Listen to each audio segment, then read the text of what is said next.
Bună seara tuturor! Mă bucur să fim și astăzi împreună, în a treia zi din această săptămână și ultima seară de altfel. Și așa cum v-am promis aseară, alături de mine am niște fete minunate care o să vă povestească așa din experiența lor și ce au făcut ele și cum au folosit uleiurile esențiale ca să depășească anumite provocări. Așa că o să le las pe ele să vă povestească ceea ce au experimentat și ceea ce a făcut sens pentru ele. Așa că o să începem cu Ana. Dragă Ana, ai cuvântul. Bună seara, dragilor! Bine ați venit! Mă bucur să fiu în seara aceasta una dintre persoanele care împărtășesc, pentru că noi aici facem schimb de daruri și poveștile noastre ar putea deveni un ghid de supraviețuire pentru alte suflete, așa cum poveștile altora au fost ghid de supraviețuire pentru mine.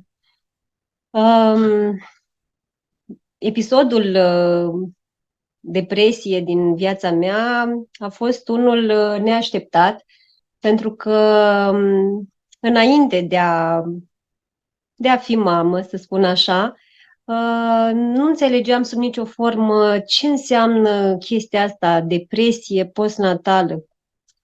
Cum e posibil ca un copil pe care ți l-ai dorit și care a venit în viața ta să-ți declanșeze depresie? Clar, acum înțeleg altfel lucrurile și știu că ceea ce judeci se întoarce la tine și deși acest episod al depresiei s-a instalat, bine, prima dată eu am uitat să spun, poate uh, nu poate, cu siguranță nu știți, am doi copii, un băiețel de 11 ani, Aian, și un băiețel de 3 ani, Rafael. Și la Ian am trecut printr-o depresie. În 2012 nu eram ancorată încă într-o viață uh, cu arome și cu înțelegere holistică. Pe atunci eram dominată de frică.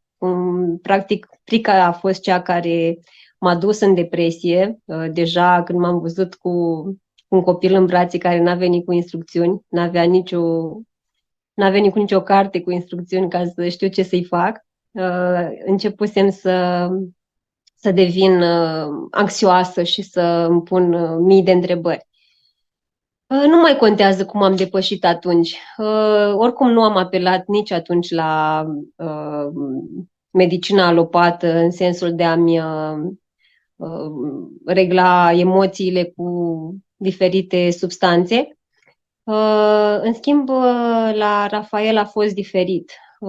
Acum sarcina a venit mult diferit. A venit conștient, am trăit sarcina altfel.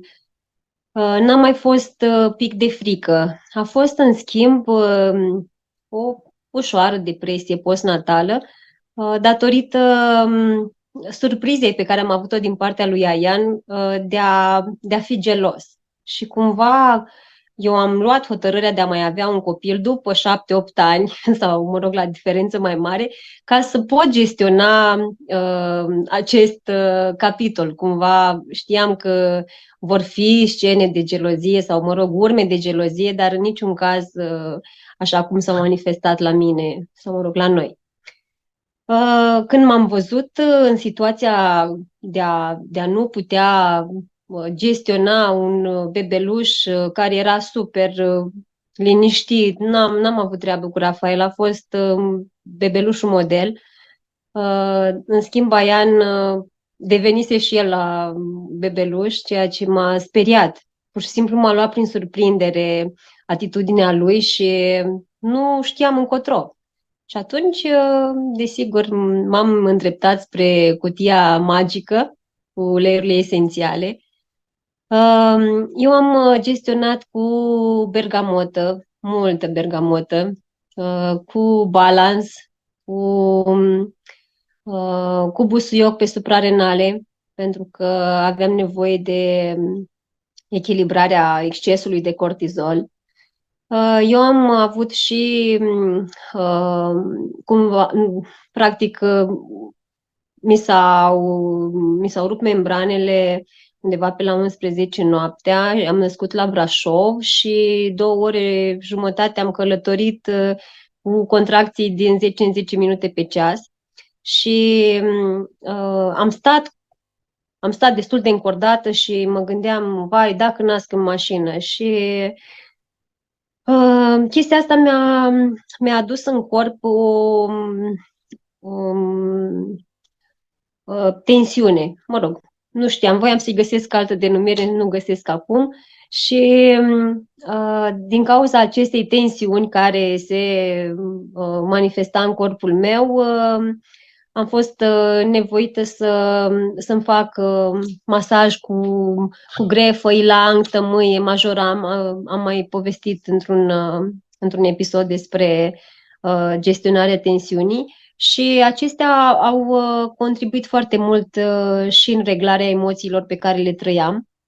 Dar busuiocul m-a susținut cel mai mult. Cumva simțeam, după aplicarea busuiocului pe suprarenale, o, o relaxare a corpului mai profundă. Intern eu am luat ghimbir și lămâie și de difuzat foarte mult adaptiv. Acum, ce să zic? Sunt convinsă că ceea ce a făcut ca eu să trec foarte rapid peste luatul ăsta pe nepregătite, să zic așa, a fost și susținerea grupului, pentru că noi ne întâlnim de ceva timp și avem grijă unele de altele și mai ales înțelegerea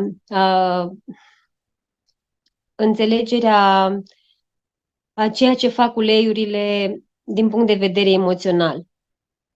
Practic, ele lucrează la nivel de corp, dar emoțiile sunt reglate înainte de a ajunge ele în corp. Ajung mai întâi în minte, la minte, prin sistemul limbic și apoi în restul corpului. Nu vreau să mai rețin mult, vreau doar să spun că acum înțeleg toate mamele care își primesc copiii în stări dintre acestea de ușoară depresie. Eu nu le mai încadrez la depresie, le încadrez la așa, la o mică oboseală, într-un alt capitol. Dar sunt convinsă că acest episod trece foarte repede dacă ești constant și dacă ai lângă tine oamenii potriviți. Vă îmbrățișez. O las pe... Cine urmează? Cristina. Mulțumim, Ana. Și eu mulțumesc. Cristina, abia aștept să te ascult. Eu am emoții. Nu-i nimic. Pentru cine nu mă cunoaște, eu sunt Cristina Ciobanu și este prima oară când o să vorbesc în public despre experiența mea personală. O să vă plimb așa bani viitor, bani trecut, poate până la sfârșit să reușesc să fac un tablou despre ceea ce s-a întâmplat. O să mă folosesc și de întrebările pe care le-a spus doamna Loredana ieri, ca să fie mai ușor să încadrez evenimentele. Când a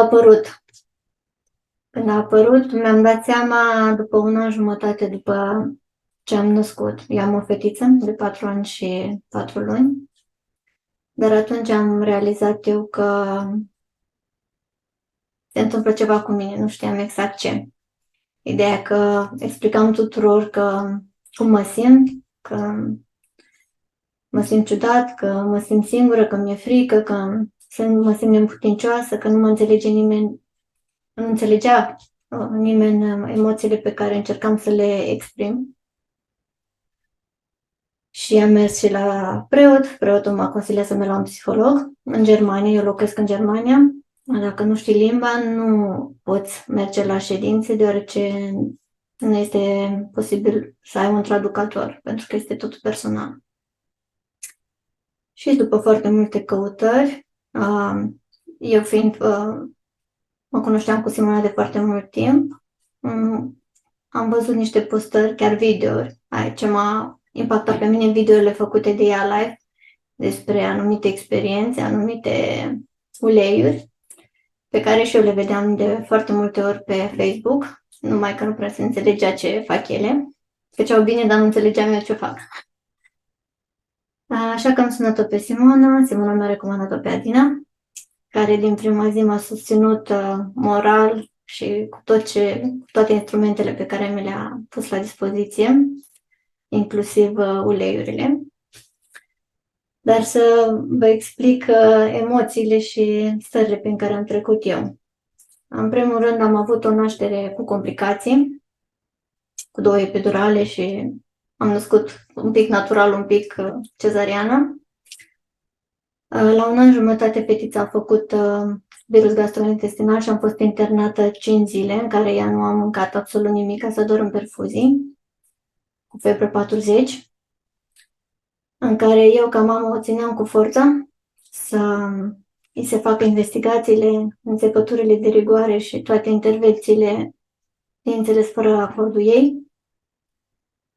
Iar acel moment a fost un moment foarte critic în viața mea, în care am simțit foarte multă vinovăție, foarte multă neputință și foarte multă frică, pe care nu era nimeni să-mi explice cum să gestionez și cum să fac față. De aceea am căutat, ori pe cine am întâlnit, am întrebat ceva să mă ajute. Vorbind cu Adina, mi-a recomandat uleiurile, pe atunci nici bani nu aveam, eu nu aveam nimic, nu puteam nimic, nu știam nimic, nu înțelegeam nimic, cam așa eram.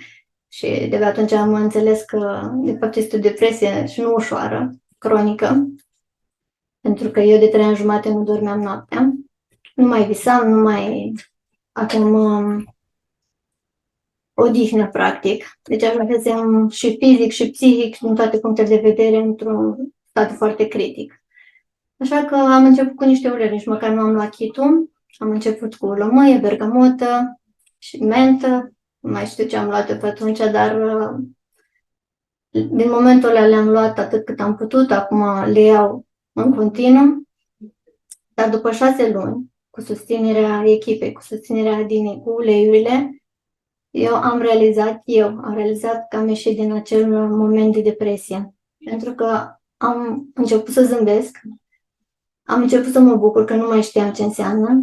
Eram într-o tristețe profundă, care, bineînțeles, starea mea mi-a afectat și relația cu soțul, relațiile cu ceilalți, toate. Dar după 6 luni am început să mă simt mai bine, după 1 an și mai bine și cu programul de recunoștințe, viața mea s-a schimbat total.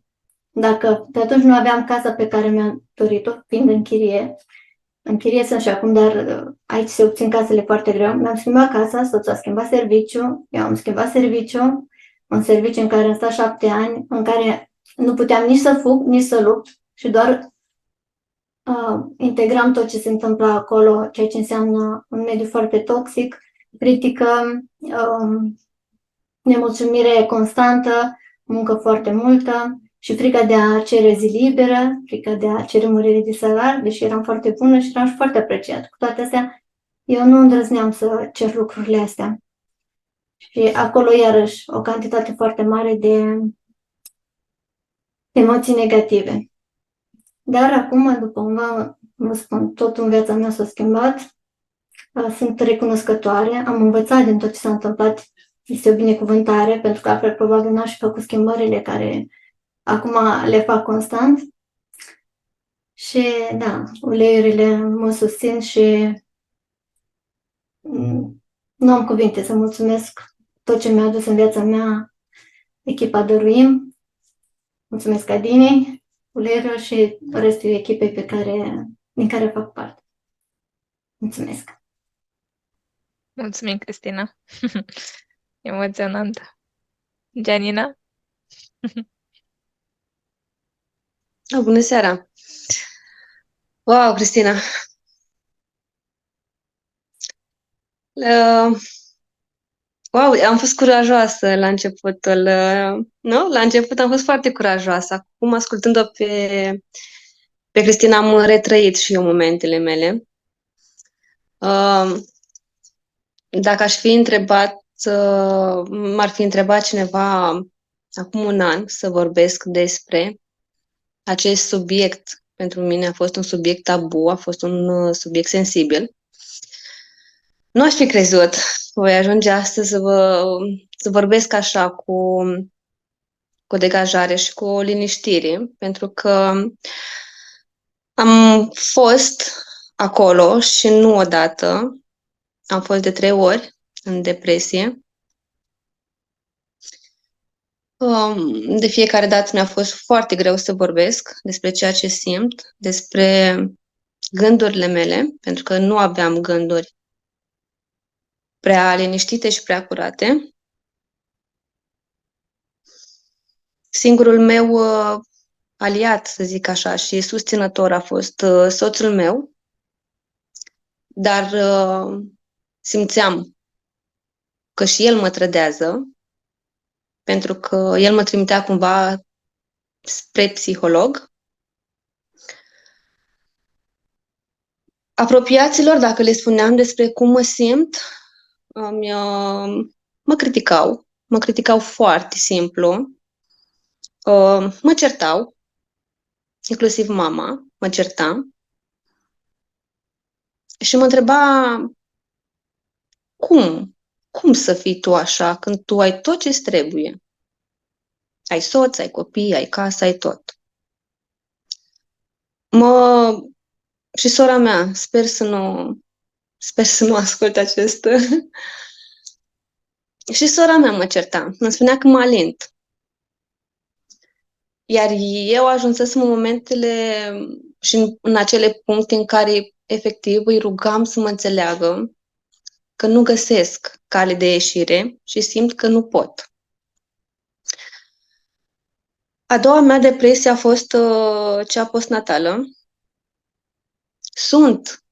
După 7 ani de zile, sunt în vindecare abia acum, de un an de zile de când sunt și folosesc uleiurile.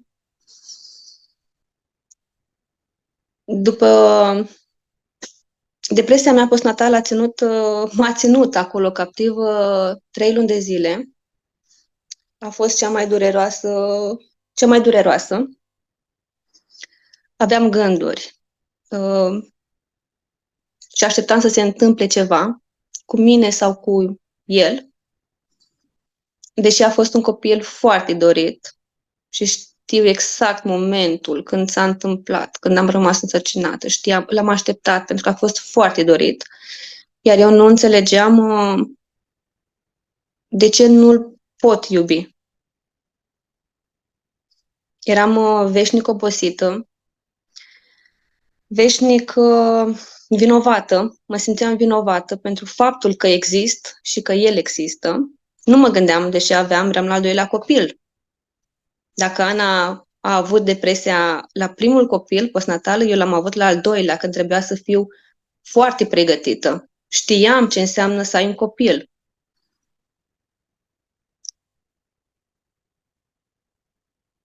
Nu știu. Nu știu ce a fost acolo sau nu am știut ce a fost acolo.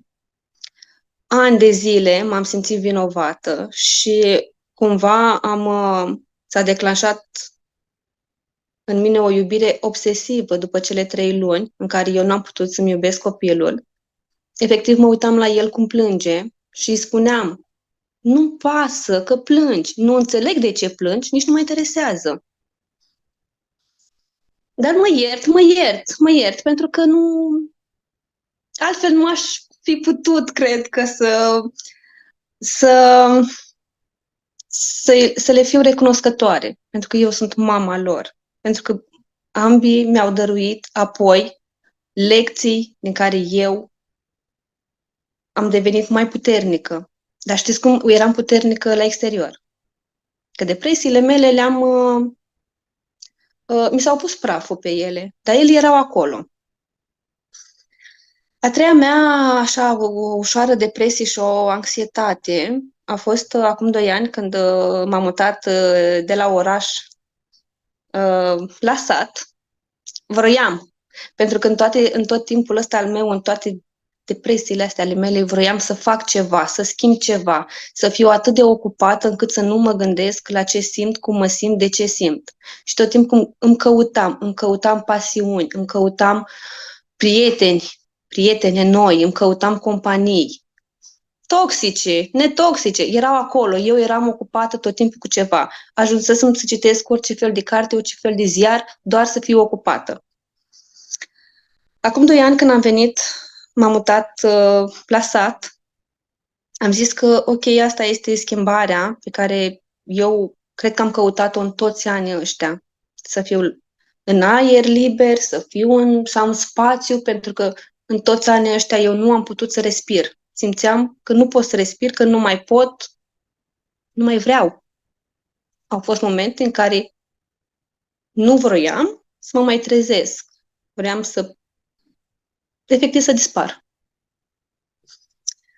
Soțul meu a luat decizia să ne mutăm la casă, să am spațiu, să am mai mult timp pentru mine, să mă ocup,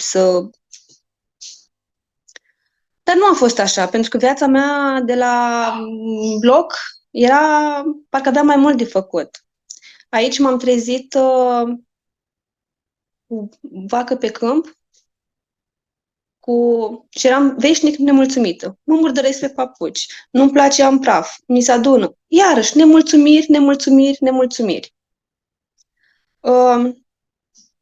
S-au adunat atât de mult la mine, încât vinovăția, de ce am plecat de acolo și am venit aici, nemulțumirea, de ce alții pot și eu nu, și tristețea, de ce râd când vorbesc cu oricine, dar sufletul meu, interiorul meu plânge. Pentru că asta am făcut ani și ani de zile. Când le spun acum fetelor sau prietenilor mele, voi știți că eu am fost în depresie? Voi știți că am fost prefăcut atâția ani în care mă întrebați ce fac și eu vă spuneam că sunt bine? Voi știți de câte ori am dormit plângând sau n-am dormit? Sau ce gânduri am avut eu? Acum este ușor să spun. Și o spun doar pentru că mi-am dat seama că de când Adina a deschis săptămâna asta de îndrumare, mi-am dat seama câți oameni ascund ce am ascuns și eu. Pentru că mi-este ușor să văd că omul care vorbește cu mine și îl întreb ce faci, bine. Și întreb a doua oară. Astăzi mi s-a întâmplat. Și am zis că, Anca, spune-mi ce faci. La al doilea ce faci a început să plângă. Pentru că asta am făcut și eu. Eu nu mai să răspundeam la a doua oară la ce faci. Pentru că mă ascundeam, schimbam subiectul, plecam. Nu mă întreba ce fac a doua oară, că îți arăt toată durerea mea. Acum 1 an de zile, fix acum 1 an de zile, în octombrie, când simțeam, iarăși, că nu am aer, deși în fața casei am un șes așa întreg, iar Gianina nu avea aer. Iarăși nemulțumită. Soțul meu a avut, în toți anii ăștia, în 16 ani de zile, a avut foarte mult de muncă cu mine și mi-a spus, voi avea câtă răbdare vrei tu să am, eu voi avea. Și mă simțeam vinovată pentru că, deși am tot ce-mi trebuie, de ce nu pot să fiu fericită? Unde este problema mea? Îți mulțumesc, Alina. Îți mulțumesc. Anul trecut, tot anul, Alina m-a rugat să merg la o prezentare de uleiuri. Doamne, dacă știam, dar nu am știut. La ultima ei rugăminte a fost, am auzit că nu prea poți să dormi. Nu vrei măcar să vezi, să adun ceva informații? Dar eu nu dormeam pentru că erau iarăși temerile alea. Mă mutasem din bloc la casă, aveam senzația că sunt urmărită, nu mă simțeam în siguranță. Soțul meu mi-a făcut uși peste uși, geamuri, cu obloane, teama, iarăși, teama. Am fost la o prezentare făcută de Simona Și Simona a pus o singură întrebare în care am zis, Gianina, tu nu ești bine nici acum. M-a întrebat dacă sunt fericită. Am plâns mult și am zis că ar trebui să fiu fericită pentru că sunt mamă. Și toate mamele ar trebui să fie fericite. Și atunci mi-a pus un semn de întrebare. Am zis că eu nici acum nu sunt ok. Iarăși mă prefac că sunt bine. Iar zic la toți că sunt bine și eu nu sunt bine.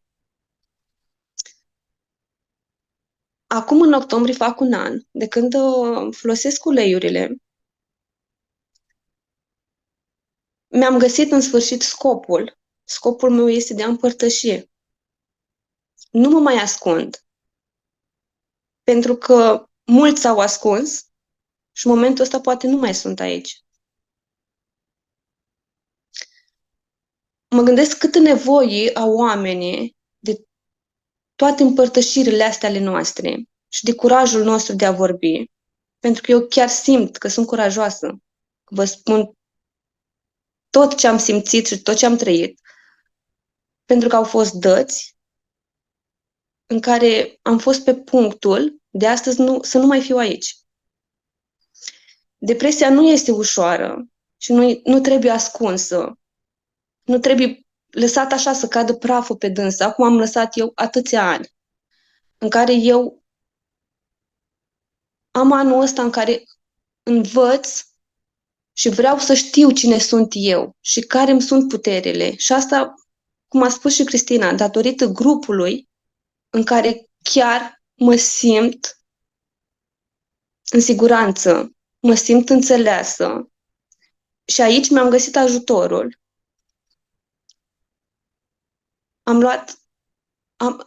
Am băut sticle de lavandă. Nu păsa că le puneam în capsulă, nu le puneam. Mă ungeam așa din cap până în picioare cu lavandă. Să-mi găsesc liniștea, să-mi găsesc. Și am găsit-o. Deci în fiecare zi îmi reamintesc unde am fost. Mai este teama aia cumva, ca nu cumva să ajung acolo. Dar acum știu că am și instrumentele necesare și știu că nu trebuie să mai spun apropiaților că iarăși am stările alea. Pentru că sunt sigur că iarăși mă va certa.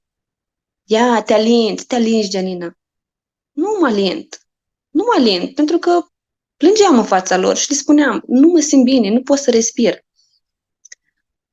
Uleiurile care pe mine m-au ajutat și le țin acolo, pentru că eu sunt omul cu rezervă. Să am rezervă, tot timpul să am rezervă. Nu-mi lipsește din casă lemon, majoram, bergamotă și lavandă. Pentru că lavanda e după sufletul meu. Lavanda e care mă calmează. Bergamota o folosesc în toate blendurile posibile, pentru că bergamota îmi aduce aminte că pot și e cea care îmi dă încredere în mine. N-am vrut, că văd aici mesaje, nu am vrut. Acum, nu știu câți oameni mă vor auzi, dar acum sunt bine și voi continua să fiu mai bine. Pentru că acolo în trecut, în copilărie, de acolo pornesc. Toate stările noastre, când ajungem acum la maturitate, ele de acolo vin. Sunt sigură că de acolo vin. Mi-am dorit copiii. Pe al doilea, l-am dorit pentru că am fost conștientă. Aveam 29 de ani când l-am făcut pe al doilea copil. Deci nu trebuia. Știam ce se întâmplă la primul copil. Nopți nedormite, alăptat, schimbat Pampers. Știam. Și totuși a venit depresia. A fost, nu știu, teama. Nu știu ce a fost acolo. Da, a fost și a trecut. Și acolo nu mă mai întorc cu siguranță și am vorbit mai mult de 10 minute, Adina. Iartă-mă. Nici o problemă. Da, Cu siguranță ai vorbit cât are lumea nevoie să audă. Noi îți mulțumim, Gianina. Da, Cu povestea ta recunoștință chiar e maximă. impresionantă. Mulțumim mult. Mulțumesc și eu. Denisa, îi zici și tu 2-3 cuvinte? Da, deci, bună, sunt Denisa. Trebuie să recunosc că nu mă așteptam să intru după poveștile astea două. Mm, Și latura mea de inginer m-a făcut să trec aici câteva experiențe așa pe care le-am avut eu cu anxietatea. O să vi le povestesc prima dată pe astea pentru că sunt probabil cel mai ușoare. Poate vi se întâmplă și vouă, să, nu știu, să fiți stresați la muncă sau pur și simplu aveți un deadline sau, nu știu, este o mică neînțelegere în familie. Eu când sunt situații din astea, eu cel mai des iau lămâie intern și am eu un blend în care am pus Balance, că este uleiul meu preferat, cu lavandă, cu ce mai consider eu acolo. Dar fetele au trezit în mine o altă experiență pe care aș vrea să o povestesc. Nu eram pregătită pentru asta în seara asta, dar na, o să spun. În urmă de vreo 2 ani de zile, noi am încercat așa când și când să avem un copil. Iar la un moment dat am rămas însărcinată, nu am știut, am pierdut sarcina fix la început și nu am știut, adică am avut menstruație 40 de zile, apoi când am făcut beta-HCG am văzut că îi scade valoarea, atunci pe moment am zis că sunt ok, toate sunt bune, nu e nicio problemă. După aia a venit cineva și m-a întrebat, păi cum, tu nu suferi? Nu ești tristă? Am zis că nu, sunt ok. După o lungă perioadă, mi-am dat seama că eu, de fapt, nu am depășit momentul și nu înțelegeam de ce mi s-a întâmplat mie, cum o să gestionez, cum mă feream orice venea despre copil, că voi când faceți un copil, deci mă deranjau toate discuțiile, tot, nu reușeam să dorm noaptea, mă gândeam cum era dacă era fată, dacă era băiat, deci am trecut așa prin niște stări pe care am trecut și eu, am indus asta și soțului meu. Și a fost foarte, foarte tristă perioada aia pentru mine. Nu știu exact dacă pot să o numesc depresie, dar ce știu este că, exact cum spunea și Gianina, luam lavandă și intern, luam Serenity și intern, doar ca să reușesc să mă mai echilibrez, să reușesc să adorm, ca să pot să mă odihnesc, ca să pot să gândesc. Mai luam și cir pentru că de multe ori eram tristă și nu mai găseam efectiv nicio bucurie, nimic. Și efectiv mă dădeam cu lei și spuneam ok, hai că poți, hai că e bine, hai că o să reușești. Da, iar acum am o rutină zilnică și chestia asta mi se pare că ajută cel mai mult. Iau intern lămâie sau grefă dimineața, mi se pare așa, înainte de cafea. Deci cine bea cafea înainte de cafea, deci nu există, cum nu există să bei cafea într-o zi, exact așa nu există să nu iau lămâie sau grefă. De exemplu, acum iau kitul de feminitate, iar seara de obicei îmi pun în difuzor lavandă sau, bineînțeles, Balance și tămâie.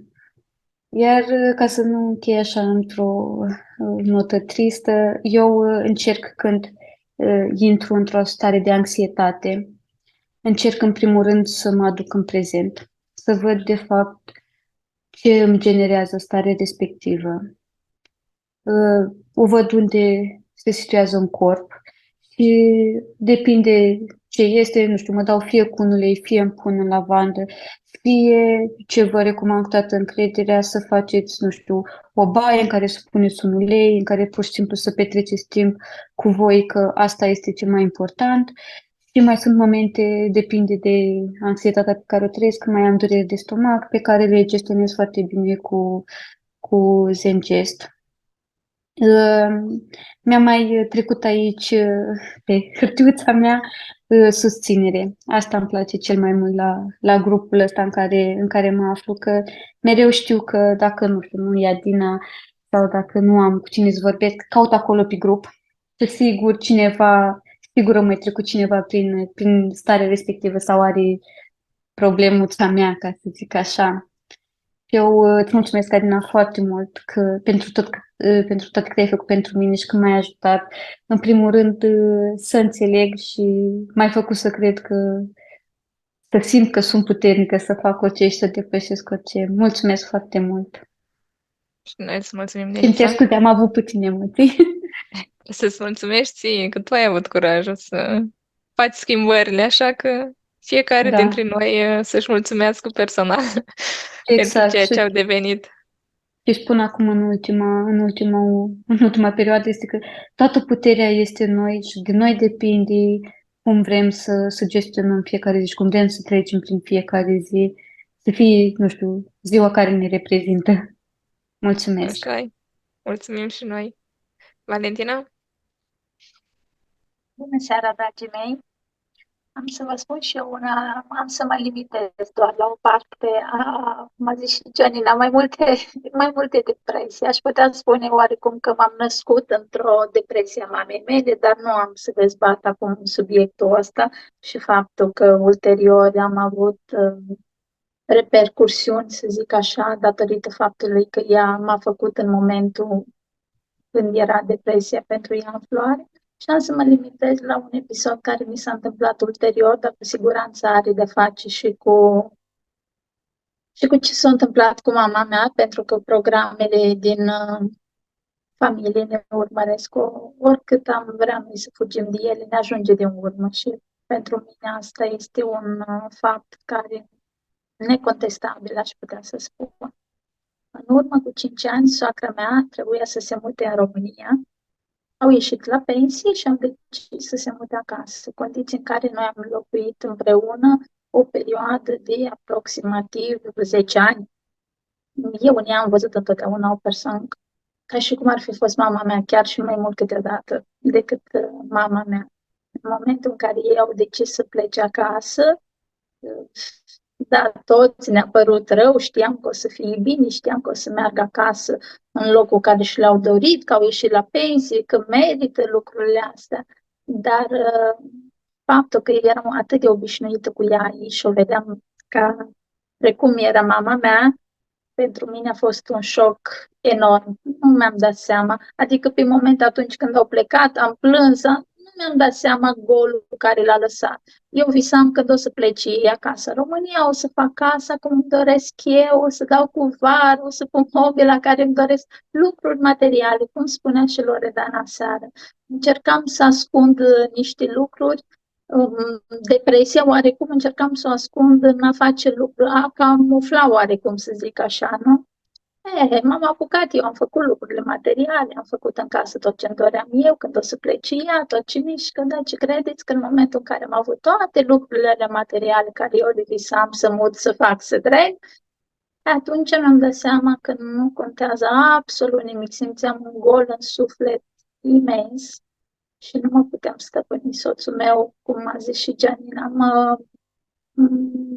era alături de mine și m-a încurajat de fiecare dată. Nu suferea el ca fiind copilul lui mama lui, cât sufeream eu ca șenor. Paradox, da, asta e. Și îmi zicea, da, hai că o să fie bine. Ea mereu îmi spunea mie, suntem la un click distanță, ne vedem în fiecare zi pe internet, dar probabil atașamentul și treaba cu abandonul nu a fost atât de simplu. Și acolo am intrat într-un cerc dintre ăsta vicios în care n-am mai avut ce face. Încercam să-mi caut oarecum bucurii care să ascund. Zâmbeam toată ziua, nu vorbeam cu absolut nimeni, pentru că știam, cum a spus și Gianina, persoanele care sunt aproape nu te vor înțelege niciodată.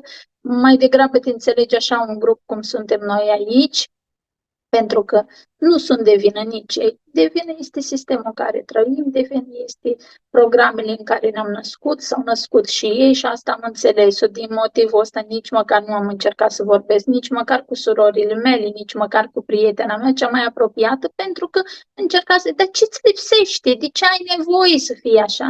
Nu e normal. Da, dar sufletul lui nu îi poți comanda ce vrei tu. El simte și atunci trebuie să ne ascultăm. Și am ținut așa în mine până în momentul în care intram într-un colaps total și atunci a apărut disperarea. Disperarea a fost oarecum când am intrat în doTERRA pentru o problemă de sănătate mai gravă, dar n-am să intru acum în detalii. Dar căutând să rezolv problema respectivă și fiind și în depresia care eram eu, știți cum e cu treaba aia, unde da și unde crapă. Eu încercam să dreg una, dar de fapt am dres pe alta. Adică integrând uleiurile în fiecare zi, în rutina mea, lămâie dimineața, lucru, kitul emoțional foarte mult m-a ajutat, kitul emoțional, Ciru și consolul, care aproape l-am mereu lângă mine. Au ajutat enorm de mult pentru consolare. Îmi dat seama, băi, dar nu mai sunt atât de tristă, parcă nu mai simt golul ăla în stomac, așa cum simțeam. Ceva s-a întâmplat și uite așa ușor, ușor, oarecum, și acum vorbind, sunt emoționată, tot simt fluturație aici în stomac, dar ea mereu mă încurajează, soacra mea, și îmi spune, suntem la un click distanță, sunt aici, doar ne-am plecat la capătul lumii și nu ne mai vedem. Dar sufletului nu-i poți comanda și ideea este că trebuie, da, într-adevăr să vorbim. Eu, după ce am intrat în grupul ăsta, am simțit cu adevărat că pot fi înțeleasă.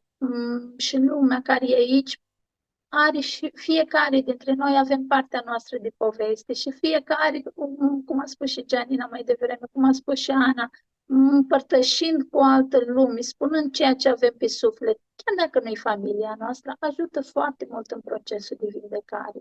Bineînțeles, și uleiurile esențiale sunt instrumentul cel mai potent în momentul de față pentru noi, dar trebuie să înțelegem un lucru, cu totul pornește de la noi. Dacă nu facem și noi lucru cu noi, putem să avem și aură după lume. Nu facem absolut nimic. Asta a fost una din experiențele mele. Mulțumim, Valentina.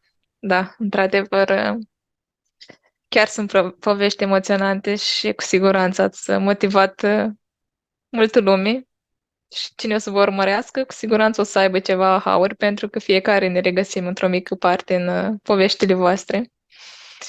Da, eu vă mulțumesc că ați fost alături de mine și în seara aceasta. Mulțumesc tuturor că ați avut răbdare în astea 3 zile și ne-ați ascultat. Bineînțeles, dacă mai sunt întrebări sau mai aveți nevoie de informații suplimentare, noi suntem aici pentru voi. Așa că vă doresc o seară minunată și acum o să închidem live-ul.